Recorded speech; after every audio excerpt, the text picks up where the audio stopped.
भगवद गीता इतिहास दर्शन बोजवे तो यथ पे भगवद गीता इतिहास योय वरी सास पांच मर हस्तिनापुर कौरव वंशस अंदर राज पांडव शांतनु ओसमुत राजसी करान तमिस त्रे पुथर चत्र अंगद विचत्र वैर्य तो देवव्रत चत्र अंगदस ओस न कह संतान देवव्रतन कोर वंसि नेथ्री अम सज कथा ब्योन अमसी पेव पत नाव भीष्म पितामह विचित्र वैर्यस जाय जुपुथुर धरतराष्ट्र तो पांडव धरतराष्ट्र योदवै जुठ सोस जन पे ओन तो अम किन पे पांडवस राज गद रटन राज पांडवस आस जनान कुंती तो मादरी यमन रानियन जाय पांच पुथुर कुंती त्रे युधिष्ठिर भीम तो अर्जुन तो मादरी नकुल तो सहदेव धरतराष्ट्र जाय हथ पुथुर यमन मज दुर्योधन सारवै जुठ समयस सत बड़े यमन पितरन बायन पानवन ऋष पांडव सिंदन पुत्रन पांडव वनान तो धरतराष्ट्र सिंदन पुत्रन कौरव वनान तो ब्रोह कुन आय यम पितर बारन यम वही नावों किन वर्तावन वार वार बड़ो कौरवन तो पांडवन दोह खोत दोह वोरुत तो अथ वर्तिस दुत कौरव पुत्र दुर्योधनन ज्यादा ज्यादा अगन तो हेतुन युथ सांज करुन युथ जन पांडवन राजसी निश अथ यी छलनावन कौरवन गो वोरुत हुरान पित्राथ ग बड़ान तो ऋष तो अदावत वोत अथ दशाए जि तिथ हरब आय वर्तावन जि पांडव आय छल करित जार गिंदनावन पत सोरी हरित 14 वरियन वनवास सोजनावन तो वनवास मज फिरित दुतुख न पांडवन कुन जाय थेत योद करन वरय न अख सिर साय सचन पेत सुम वत पोद त्रावनस किच न कह जाय दुर्योधनन वोन जि योद करन वरय सपद न पांडवन सत कह न्याय श्री कृष्णन त कोर योद कुन नत कुन रंग कौरवन तो पांडवन पानवन न्याय अंजरावनुक सठा यतन अमिस त सपज न कुन रंग सफलता ٲखरस गई योद करन सखर महाभारत योद गौ कौरव क्षेत्र किस मैदानस अंदर आरम अकि मंजहोर जून पछ कश दो दापर योग किस अंथस पे पांडवन हंद तरफ रूद भगवान कृष्ण पान अम तुल न कह शस्त्र अथस के तो रूद अर्जन देवस रथ बान पांडवन आस 7 अख्यूनी सेना कौरवन आस कह अख्यूनी योद आरंभ गसन विज श्री कृष्ण अर्जन देवस मैदानस अंदर वातनावान तो युथ अर्जन देव कौरवन हंद तरफ लड़न वालन कुन नजर त्रावान अत सह वुछान पन सारी अंग नाव बय माम पेतर हहर गरो बुड़बब मिथर बेत्र यह खूबस गसान वोश त्रावान तो सठा दुविधाई मज फसित श्री कृष्ण साफ नकार करान जि बह कर योद बह बेछ मगर योद कर अत कृष्ण त सठा आश्चर्यस गसान जि अर्जनस क्या सपुद वनकनस यह कस दशा गयस मन क्या रावान तो अत भगवान गीता ज्ञान वनित अर्जनस समझावान ज्ञान वनान तो यथ कर्मभूमि अंदर पनुन कर्म नख वालनुक कर्म हेचनावान तो ٲखरस धर्म योद लड़न खतर तैयार करान तो अर्जन देव योद करान तो 18 दोहन भयानक योद करन पत पांडवन हज विजय सपदान तो पांडवन राजसी मिलान यह भगवद गीता हज तवारीखी कथा तो योताम जन इतिहासुक संबंध सह यथ यादव कुलस अंदर जामुत भगवान कृष्ण कौरव तो पांडव हत बद राज तो 100 बद योद्धा यम जन महाभारत योद्धस अंदर पनुन पनुन बोग छ नख वालान छ सारी हिंदू धर्म क्यों तवारीखी क्यों धार्मिक ग्रंथों किन पज तो नन पात्र यानी कैरेक्टर अन कुन रंग नकार करनस वारे कौरव क्षेत्रुक अनेक मैदान वुनकनस ते मौजूद तो याद वतर नन पठ अचन ब्रोह कुन वातनावान तत्युक सिरिय क्षेत्र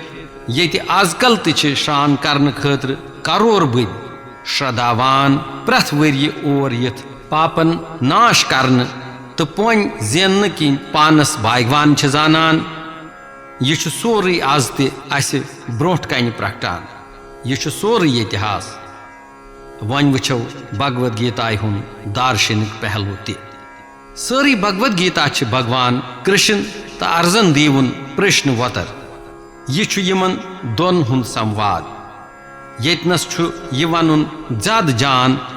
यह जीव आत्मा तो परमात्मा सुन संवाद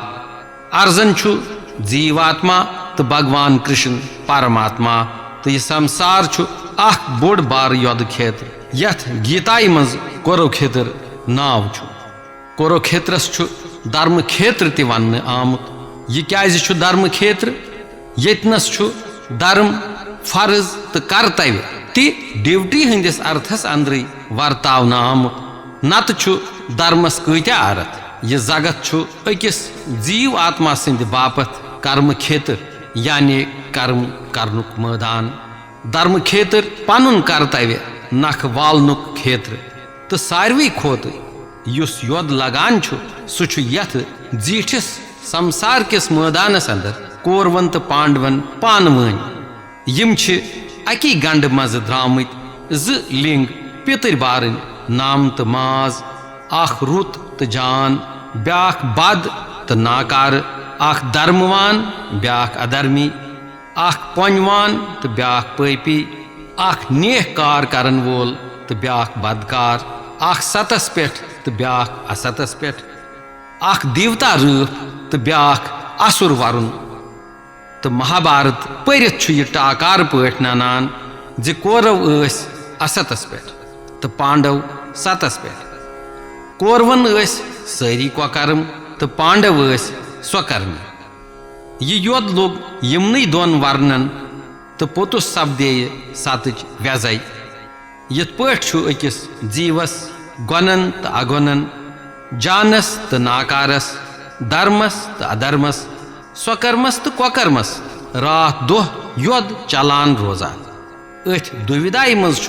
यह जीव हेन आम तो यह धर्म भूमि अंदर जीव सुन धर्म योद जीव सुंद यह शरीर पांचन तोतन हुंद बनोमुत अगन